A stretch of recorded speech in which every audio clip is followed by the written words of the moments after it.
හයි ඔන්න අදත් day vlog එකක් අරන් ආවා මම. අද නම් ටිකක් වැඩි දවසක්.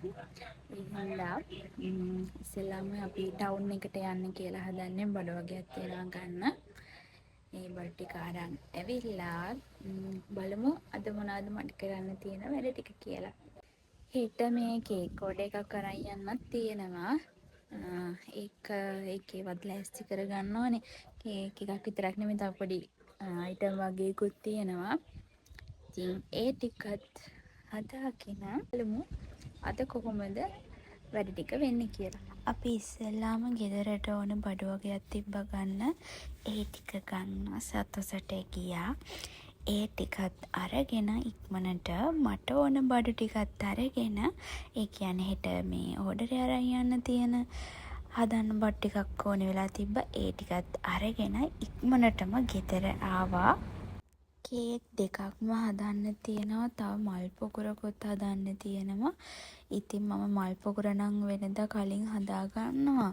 මේ බඩු වගේක් ඉවර වෙලා තිබ්බ එක ගේන්න යන්න වෙලාවක් තිබ්බේ නැහැ මට.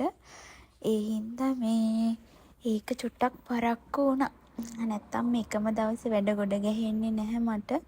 ඉතින් ආව ගමන් මම මේ බඩු ටික ලෑස්ති කරගෙන කේක් එක හදන්න පටන් ගත්තා. රෑ වුණා ඉතින් මගේ වැඩ ඉවර වෙනකොට. මෙන්න මෙයා ඒ අතරේ උයනවා. ඉතින් මට හරියට උදව් කරනවා එයා. කේක් ටික හදලා ඉවර වෙලා නිවෙන්නත් තියලා තමා මම මේ කෑම කෑවේ. ඊට පස්සේ කාලා ඉක්මනටම අයිසිං එකත් හදාගත්තා. 8:00ට විතර ඇති මට මතක විදිහට මේ. ඉතින් කේක් එක හදලා උන්ටම නිවිලා තියෙන්න ඕනේ අයිසිං කරන්න ගන්න. මොකද මේ කේක් එක රස්නේ තියදී අයිසිං කරොත් අයිසිං දිය වෙනවානේ. කේක් එක සෑන්ඩ්විච් කරගත්තීම මම ගොඩක් අයිසිං දාන්නේ නැහැ. මොකද වටේ ඩිසයින් දානකොටත් මේ අයිසිං ගොඩක් තව අපි දානවා ඩිසයින් එකත් එක්කත්. ඒ හින්දා මේ මැදට අයිසිං මම ගොඩක් අඩුවෙන් තමයි දාන්නේ. මට කේක් එක අයිසිං කරලා ඉවර වෙන සම්පූර්ණ වීඩියෝ එක ගන්න බැරි වුණා. පේනවනේ වෙලාව. හරිම නිදිමත් ඒ වැඩ කරේ. ඉතින් මේ පාන්දර 3:00ත් පහුවෙලා අපි දෙන්න නිදා ගන්නවා. අපි දෙන්න ඉතින් දැන් නිදාගත්තා. මම වැඩ ඉවර කරනකනුත් ආරයත් නැගිටලාම තමයි හිටියේ.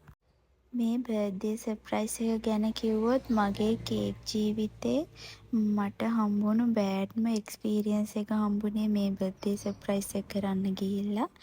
ඒක මේ ප්‍රසිද්ධියේ කියන්නවත් පුළුවන් එකක් නෙමෙයි. මට ඕඩර් එක දුන්න කස්ටමර්වත් දැනුවත් කරේ නෑ මාව එයාලට තිබ්බ ප්‍රශ්නේ ගැන. අරන් ගියපු බැලුම් හැම්පර් එක මට අරන් එන්න උනේ මෙන්න මෙහෙම. අරන් ගියපු කේක් එකටයි ෆොටෝ එකටයි මල් පොකුරටයි මොකද උනේ කියලා නම් මට හිතා ගන්න පුළුවන්. ඔහොම ඉතින් පළවෙනි පාරට අපි කේක් අරන් ගිහිල්ලා අපිව සර්ප්‍රයිස් උනේ. අපි ඒ වැඩේ ඉවර වෙලා අපේ ගෙදර ගියා. අපේ මල්ලි ඇවිල්ලා හිටියේ. එයා මේ කැම්පස්නේ.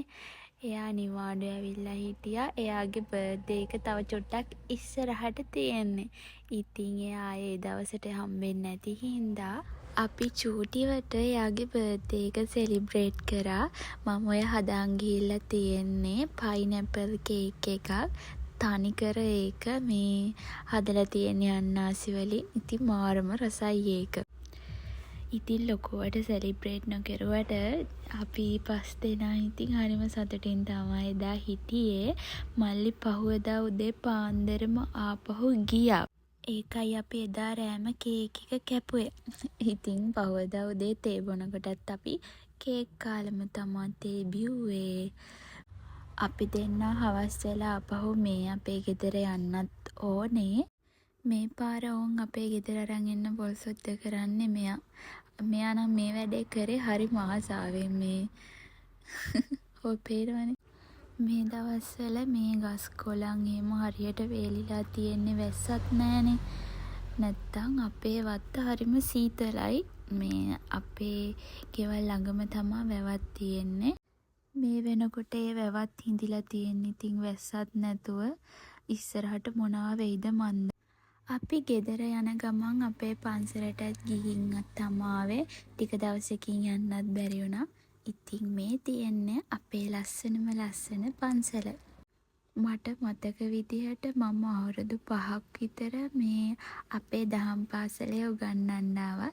මැරි කරලා ගියාට පස්සේ තමයි ඉතින් මට ආපහු උගන්වන්න එන්න බැරි වුණේ. ඉතින් පන්සල දකින්නකොට හරිම ආසයි මතක් වෙනවා ඉතින් ඒවා. හරිම ලස්සන අතීතයක් තමයි ඉතින් මේ පන්සල ඇතුලේ මට නම් තියෙන්නේ.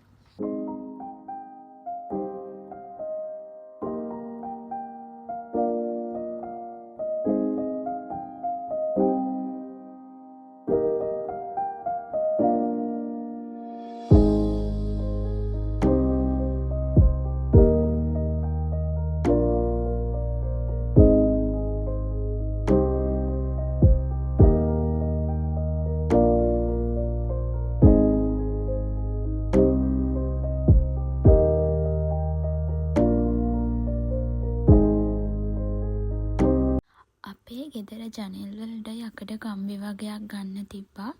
අනුරාධපුර ටවුන් එකෙන් අපි ඒවත් අරගෙනම තමයි එද්දි ආවේ. මේ මොකද අපි බයික් එකේ එනකොට අරන් එන්න අමාරුයි. ඉතින් වීල් එක එන දවසකම තමයි අපි ඒව අරන් යන්න හිටියේ. ඉතින් අපි අද ඒව අරගෙන කපාගෙනම ආවා එතනින්. අපි එන ගමන් තව බඩු වගේක් ගන්නත් ගියා මේ අනුජ සුපර් සේල් එකට. අපි ගොඩක් බඩු ගන්න යන්නේ එතනට. අනිත් කඩවල වලට වඩා සෑහෙන්න මේ ගණන් අඩුයි. ක්වොලිටි එකත් අවුලක් නැහැ මේ කඩේ බඩුවල. ඉතින් ඕම් බලන්නකො මෙයා බලන දේවල්. ඕවා තමයි එයා එහි ගිහිල්ලා තෝරන්නේ. ඇත්තටම මාත් මාසයි. හරිම ලස්සනයි. ඉතින් ගාන නම් චුට්ටක් වැඩි ඒ වගේ. තියලා ආපහු අරගෙනත් බලනවානේ. සෙල්ලම් බඩ තෝරන වයසකත් නෙමෙයි ඉතින් ඉන්නේ. ඒ වුණාට අපි දෙන්න ගියපුවාම ඕව තමයි බලන්නේ. ඉතින් ලස්සනයිනේ අනේ ඒවා. ඊට පස්සේ මෙන්න මෙයාට කැප් එකක් ගත්තා. දැන් ඔය මොකද්ද ලස්සන කියලා බලන්න ඔය පාට දෙකේ. අවසානට ගත්තේ මෙන්න මේක තමයි ගත්තේ. අනුරාධපුරේ මම නම් හිතන්නේ නිදහසේ බඩුවක් තෝරලා අපිට ගන්න පුළුවන් මේ අනුජ සුපර් සේල් එකේ. මේ වගේ නැති බඩුවක් නැහැ. කොස්මැටික් බඩු හිටන් තියෙනවා. මේ සමර කෝන් කියලා තියෙනවා. ඔන්න ඔය දෙකේ තමයි තියෙන්නේ. ඔය වගේ නැති බඩුවක් නැහැ. අනික අපිට අපේ නිදහසේ බඩුවක් තෝරලා ගන්න උනත් පුළුවන්. දැන් ඉතින් අපි දෙන්න කෙලින්ම අපගේ නිවස කරා පිටත් වෙන්නයි මේ හදන්නේ. මේ තමයි රදපුරේ හැබැයි ඉන්නේ. ඉතින් අපි දෙන්න සින්දුවක් එහෙම දාගෙන ගෙදර එන්න පිටත් වුණා. හස්බන්ඩ්ගේ අම්මට බෙහෙත් වගේක් ගන්න අපි ෆාමසියක් ළඟ නතර කරා මිහින්තලේ. ඉතින් බලන්නකො ලස්සනට මේ මිහින්තලේ චෛත්‍ය පේනවා මෙතනට. ඉතින් මම චූටි වීඩියෝ කෑල්ලකුත් ගත්තා එතන. එහෙනම් අද වීඩියෝ එකත් මෙතනින් ඉවර කරන්නම්. මගේ යාළුවෝ හැමෝම සතුටින් පරිස්සමින් ඉන්න. ආයෙත් අලුත් වීඩියෝ එකකින් හම්බෙමු. බයි.